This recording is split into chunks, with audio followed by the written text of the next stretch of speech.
Hey, my name's Jason Soares, the one and only owner of DaBestBulls and DaBestBulls Ranch.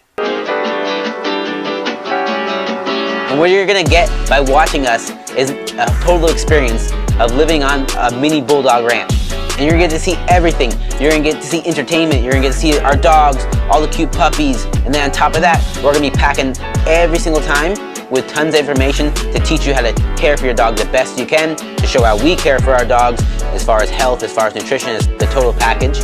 On top of that, you're gonna get to see the DaBestBulls Ranch, starting from the ground up, and our progress and what we're doing on an everyday basis, and then what we're doing from a couple months ago until now, and how we're building out and making this facility the best we can.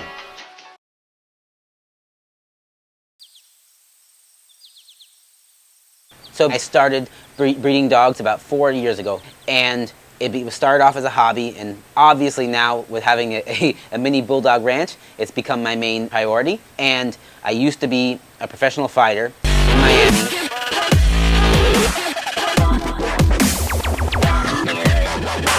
With the expansion and with the dogs, we just saw that to do better for the dogs and to give them a better life and be able to do what we should be doing for them, we needed a bigger property, we needed a bigger facility, we needed everything.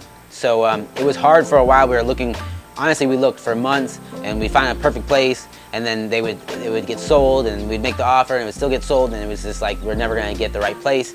And then luckily, we found this place here right outside Daytona, and it's amazing. It's better than any other place by far that we ever found. So we bought this place, number one, because the land, amazing.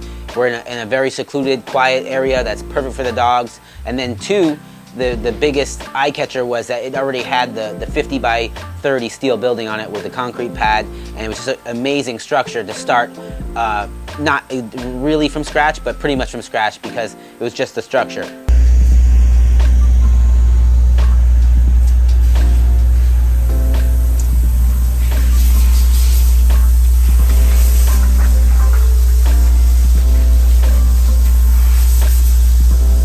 Home Depot getting the concrete for the inside. We're gonna be we're not gonna truck for the inside. There's not enough yardage. We'll do the truck for the outside, but the inside we need 3 pallets, like 10,000, 11,000 pounds. This U-Haul is never gonna be the same as this. Holy shit, my brake. Like crazy weight. Holy shit. I don't know if this U-Haul is ever gonna be the same. Let's check it out. Because it won't fit all the way through, so we have to put 3 in the back. Whoever gets this truck next, or poor U-Haul, feels bad. I think it should be good, but we're right low. And then from there, it's been, getting the building and sort of designing on how we're going to put the dogs in there, as far as keeping them safe, but still giving them the best life and giving them the most space. Bull's kennel. As you can see, we have the dogs in cages right now. It's something we don't normally do, but just for the short time we have to do this. Something that you'll never see us do though. We always have the nice grates that they can lay on. I hate the wire grates. I feel like the wire grates are super cruel. It's like so much pressure, and kids can't be comfortable. We have the puppies in wood chips, which make it a lot easier to separate it. And obviously this is not the ideal setup, but that's what I hear displaying. It's not the ideal setup, but it's what's necessary right now, because we have the ideal setup. I mean, we have the nicest, best, most functional, prettiest bulldog kennel probably in the world that's being built right now. And the amount of money we're spending, and we're leaving no stone unturned. Hiring people has been a nightmare, but at the same time, of course, it's fun, trying to get the right people to do exactly what we want. Look at this. Check it out. We have the first look at them being unformed. Really nice, 4x4. Super, super nice. Jeez, I can't wait for this to finish. Stucco inside, nice and smooth. Brick on top, railing. Brick there. Oh, fucking nice. If you don't know yet, I'm a perfectionist, and I like everything done in a specific way, and it has to be done that way. And I believe in quality, you know, and that's what I believe with our dogs. That's what I believe with the care, with the service, with everything. Me and Mini Boba. Hey, my girl, look at my girl. Hey, Mini Boba. We are just checking out the kennel, looking at all the progress that's going on. We have the concrete up and poured on 6 complete kennels of the 13 on this side. We have the stucco, the stucco and the wire mesh being inlaid. Let me put her down real quick so I can explain some stuff. It's been a long day. Just the grind don't stop, but it's going well. Okay, so we have concrete kennels. We have the mesh. It's gonna make it so it's one, we get this smoothness, and then the stucco is gonna make it nice and smooth. And then 2, the mesh is gonna strengthen it and make it so it doesn't crack. So like if there's pressure and stuff put here, you won't have any kind of cracking in the paint that we put. This is not gonna be any kind of give, but in the Duraboard there'll be a little bit give. That's why we put the board in here, and then we foamed it in place, pressure right there. And this board gives the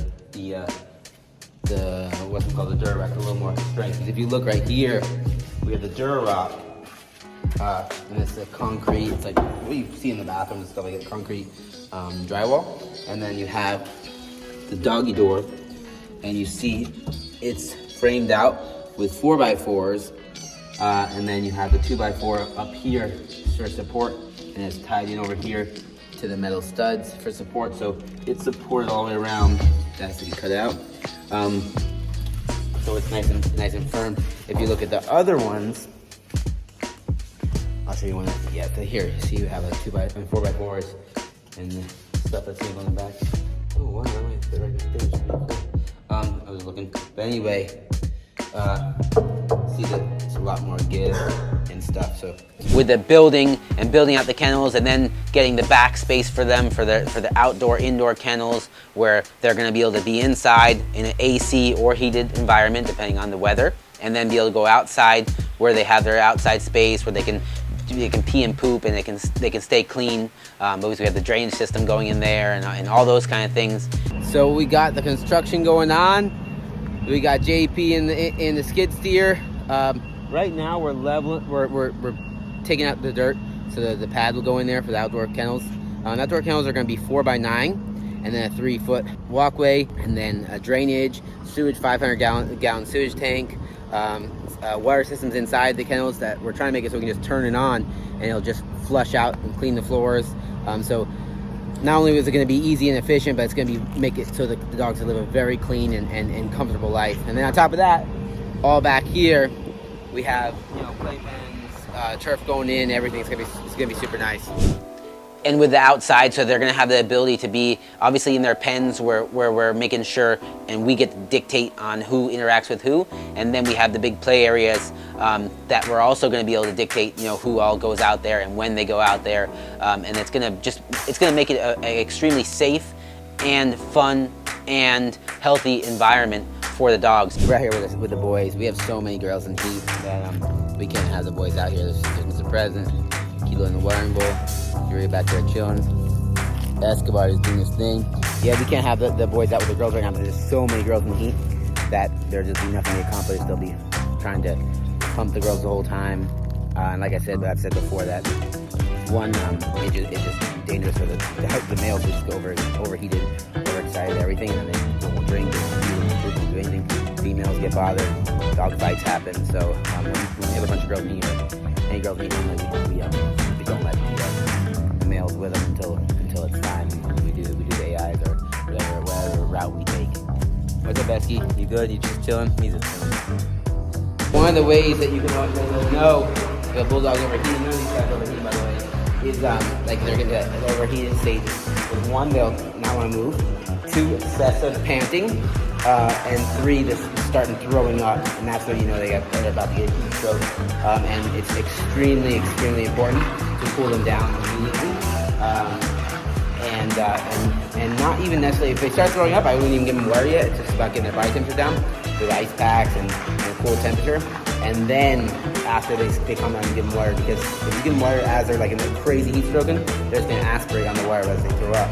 So none of these dogs are overheated, but I'm just saying this is a topic I wanted to bring up because I see it so often with the bullies, so that they're not as good at breeding dogs, and it happens a lot. And I've actually rescued a dog before because it was having a heat stroke, and I just immediately actually had the Icy Breeze cooler, and I threw ice all over the dog, put the AC on it, and the dog lived. It was a bully. But yeah, it's super important to make sure your dogs never get hot. I mean, Escobar was just chilling. He's actually smart and he doesn't go crazy. Sometimes you have dogs that go crazy and they sort of inflict on themselves, but he's good. And as a whole, I would like to say that me and the Best Bulls Ranch, we probably care about the dogs more than 99.9% of all dogs, dog people, dog breeders, whatever you want to say. And we take pride in that and caring for our dogs, because the dogs to us are family, and they really are number one priority. And we make sure that we show that with obviously our production, with the facility and everything.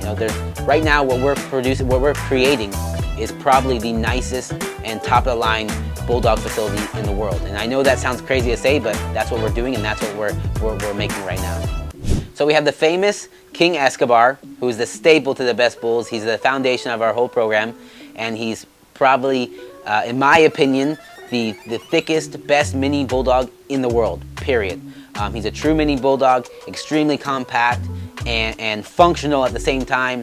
On top of that, we always like to preach that not only do we deal with structure, but we deal with health, we deal with the functionality of them, we deal with temperament, which is huge. And Escobar encompasses all that. He's been able to produce some of the nicest bulldogs in the world, and not only is he, in my opinion, the nicest bulldog in the world, but he's now producing that with his puppies and his offspring, and he's become quite famous all over the world. People know who the King Escobar is. And then we have Kilo, who's our lilac trimural micro boy. Huge head. Let me get down, present. Huge head. Awesome bone for a micro. Super functional. He's just a very sweet boy. He's just another style. If you want a little thicker than present and a little tiny bit bigger, you go with Kilo, right, Kilo? And then this is Mr. Present, our micro boy. Honestly, one of my favorites. I try not to pick too many favorites, because I have so many dogs that I love, but I love this boy. He's just tiny with a natural bowed out stance, big rope, crazy producer, and amazing pedigree, and just a peppy dog. He has a little pep in his step. He walks like a boss, That's what he does. Right, boy? I love you. And then this is Fury. Again, one of our amazing studs. He's a blue tri-merle, gorgeous coat, amazing structure, super good bone, huge head, rope, temperament. He's just perfect. He literally is our sweetest boy. Super, super nice. And something we also like to brag about, and something we like to produce, is the non-aggressiveness. And this boy has zero aggression. If a dog were to attack him, he would honestly just run. He has no mean bones in his body, and we love that, because it makes it obviously a better pet and better for the other dogs. You don't have aggressive dogs attacking each other, which is a common thing to have, especially when you have a bunch of dogs. And he's just such a sweet boy. All he wants to do is just be with you. Right, Fury? He is Escobar's direct brother, fully health tested, great pedigree, and then on top of that, just a great pet. Thank you for watching episode 1. Obviously, we have so much more to show as far as the facility, as far as the progress, all the dogs, the information we're going to be sharing and teaching you guys throughout the way and throughout the process. But this episode, we got to show you our studs, the start of our facility, and the progress we've made so far. And then there's only more to come. Next episode, definitely going to show you some puppies, the females, more progress, of course, and then try to teach you all the little ins and outs about the health and the care for the dogs that we do.